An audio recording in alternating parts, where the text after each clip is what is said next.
ఈ విజయ్ భాస్కర్ది ముమ్మాటికి హత్యే. ఇది మొదటిది కాదు, చివరిది కాదు. ఇట్లాంటి హత్యలు అనేకంగా జరుగుతూనే ఉంటాయి, జరుగుతాయి. ఎప్పటి వరకు జరుగుతాయంటే మనము మౌనంగా ఉన్నంత వరకు, మనం పట్టించుకోనంత వరకు. ఎవరినో మందలపల్లి విజయ భాస్కర్ని చంపినారంట, లేకుంటే రొల్ల అమరాపురంలో ఎవరినో చంపినారంట, ఇంకా లేదంటే లేపాక్షో లేకుంటే చిలుమత్తూరులో చంపినారనుకొని మనం మౌనంగా ఉంటే ఆ హత్యల పరంపర మన ఇండ్లలోకి కూడా వస్తుందనేది మీరు గమనించాలి. మరి అట్లాంటప్పుడు మనమంతా ఐక్య ఉద్యమాలు చేస్తే తప్ప ఎవరైతే హత్య చేసిన నిందితులు ఉంటారో వాళ్ళని కఠినంగా శిక్షించలేరు. మరి వాళ్ళని శిక్షించేంత వరకు మనం పోరాడాలని చెప్పేసి కూడా ఈ సందర్భంగా మీకు తెలియజేసుకుంటూ, మరి ఈరోజు అనంతపురం నగరంలో కూడా ఒక పెద్ద చర్చ జరిగింది ఉదయమే. అంటే ఈ విజయ భాస్కర్ హత్య అనేది జరిగింది వాస్తవమే. కాకపోతే స్థానికంగా ఉన్నటువంటి కొంతమంది కూటమి ప్రభుత్వానికి సంబంధించిన నాయకులు అది ఇక్కడ ఎమ్మెల్యే గారి దృష్టికి తీసుకెళ్లి ఈ హత్యను రూపం లేకోకుండా కనుమరుగు చేయాలని చెప్పేసి కోరడం వలనే ఈ హత్యను బయటికి తీయడంలో పూర్తిగా నిర్లక్ష్యం జరుగుతుందని చెప్పేసి కూడా బహిరంగ చర్చ జరుగుతుంది. మరి ఈ రోజు సమావేశానికి రావాల్సిన వాళ్ళు కూడా రేపు ఈ రోజు జరిగే సమావేశానికి రాకుండా తదుపరి మీరు మడకశిరలోనే కాదు విజయ్ భాస్కర్ హత్యపై జిల్లా హెడ్ క్వార్టర్లో కూడా ఒక సమావేశం నిర్వహించాలి. అక్కడ ఖచ్చితంగా మేమంతా పాల్గొంటామని చెప్పేసి అక్కడ కేఎన్పిఎస్ కానీ మరియు రాయలసీమ విద్యావంతుల వేదిక, ఐఎఫ్టియు మరియు విద్యార్థి సంఘాలు సైతం మాతో మాట్లాడడం జరిగింది. మరి విజయ్ భాస్కర్ని అనుమానాస్పద మృతిగా ఆ రోజు పోలీసులు కేసు నమోదు చేసి ఎవరైతే దీనికి బాధ్యులు ఉంటారో వాళ్ళ పేర్లు నమోదు చేసి ఫిర్యాదు చేసింటారో వాళ్ళని పోలీస్ స్టేషన్లోకి పిలిపించినారు అన్నారే కానీ వాళ్ళు పిలిపించిన వాళ్ళ మీద ఏం ఎంక్వైరీ జరిగిందో ఇప్పటికీ పోలీసులు చెప్పకపోవడం అనేది కూడా అనేక అనుమానాలకు తావిస్తుంది.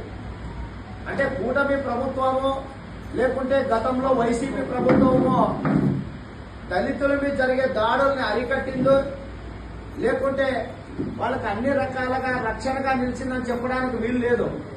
ఆ ప్రభుత్వంలోనూ దళితులను చంపినారు, ఈ ప్రభుత్వంలోనూ దళితులను చంపుతూనే ఉన్నారు. మరి న్యాయం జరిగింది ఎక్కడా లేదనేది మనం గుర్తుంచుకోవాలి. మరి అట్లాంటప్పుడు ఈరోజు ఇక్కడ ఒక దళిత నాయకుడుగా నేను దళితుల కోసం 20-30 ఏళ్లు పనిచేసినా అని చెప్పేసి గొప్పలు చెప్పుకుంటున్నటువంటి ఎమ్మెల్యే ఎంఎస్ రాజు మరి ఈరోజు ఒక దళితుడిని అంత దారుణంగా చంపితే వాళ్ళ ఇంటికి పోయి ₹1,00,000 ఇచ్చి ఈ మహాతల్లిని పోలీస్ స్టేషన్ అంటే ఎస్పీ గారి దగ్గర తీసుకెళ్లి నీ కొడుకుకు న్యాయం చేస్తానని చెప్పినాడు. ఏమి న్యాయం చేసినాడని చెప్పేసి ఆ తల్లి సమక్షంలోనే మనమంతా ఈరోజు అడుగుతున్నాం అతన్ని. నువ్వు దళిత నాయకుడుగానో లేకుంటే ఒక ఎమ్మెల్యేగానో నువ్వు ఉంటూ ఈరోజు అదే దళితులకి ఇంత దారుణంగా అన్యాయం జరిగితే ఆ తల్లి కంట నీరు పెట్టి ఏడుస్తుంటే నీకు కనిపించలేదా? మరి ఎట్లాంటి వాటికి నువ్వు న్యాయం చేస్తావు? మరి ఇదేనా ఇంతకు ముందు నువ్వు దళిత ఉద్యమాల్లో చేసిన పోరాటాలు?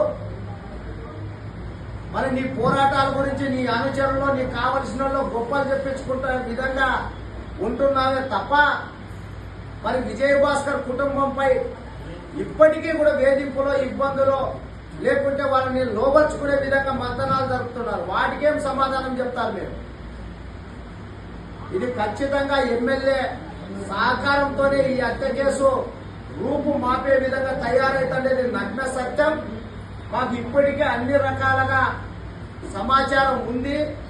నిజంగానే మడకశిర నియోజకవర్గంలోని దళితులు కలిసి కట్టుగా విజయ్ భాస్కర్ కుటుంబానికి న్యాయం జరగాలని చెప్పేసి పోరాడితే మీ ముందు మేము ఎప్పటికే ఉంటామని చెప్పేసి దళిత గిరిజన సంఘాల జేఏసీగా మాట్లాడుతున్నాం. ఇప్పటికే చాలా ఉద్యమాలు చూసాం. కారంచెడు హత్యలు, చుండూరు హత్యలతో పోల్చుకుంటే మందలపల్లిలో బీసీలు చేసిన హత్య పెద్ద గొప్పది కాదు. అక్కడ 10, 5, 6, 7 మందిని చంపి గోని సంచుల్లో చుట్టి కాలువల్లో పడేసిన దాంట్లోకే వ్యతిరేకంగా పోరాడాం. నీ మందలపల్లిలో ఉన్నటువంటి బీసీలు చంపితే భయపడతామా? విజయభాస్కర్ను చంపితే మేము ఊరికే ఉంటామో లేకుంటే భయపడి ఒక 10 రోజులు 20 రోజులు నెల కాలం పాటు మాట్లాడుకొని వాళ్ళే ఊరికే అయిపోతారని చెప్పేసి మీరేమన్నా కూటమి ప్రభుత్వం ఏదో శాశ్వతంగా ఉంటుందని చెప్పేసి భ్రమపడుతున్నారేమో కానీ అది తప్పు. ఇది ఖచ్చితంగా ఈ రోజు ఇక్కడి నుంచి మొదలైనటువంటి ఈ ఉద్యమము రేపు రాష్ట్ర స్థాయికి కూడా తీసుకుపోతాం. నీకు 3 పదవులు ఉన్నాయో 30 పదవులు తెచ్చుకో. దళితుల పైన జరిగే హత్యలు, దాడులు, దౌర్జన్యాల పట్ల దాన్ని కప్పిపుచ్చే విధంగా కానీ లేకుంటే వాళ్ళకు వంతు పాడే పద్ధతుల్లో వ్యవహరిస్తే మాత్రం గతంలో ఈ రాజకీయ నాయకులకి దళిత గిరిజనుల వ్యతిరేకతతో ఎటువంటి గతి పట్టిందో నీకు కూడా అదే గతి పడుతుందని చెప్పేసి కూడా హెచ్చరిస్తున్నాం.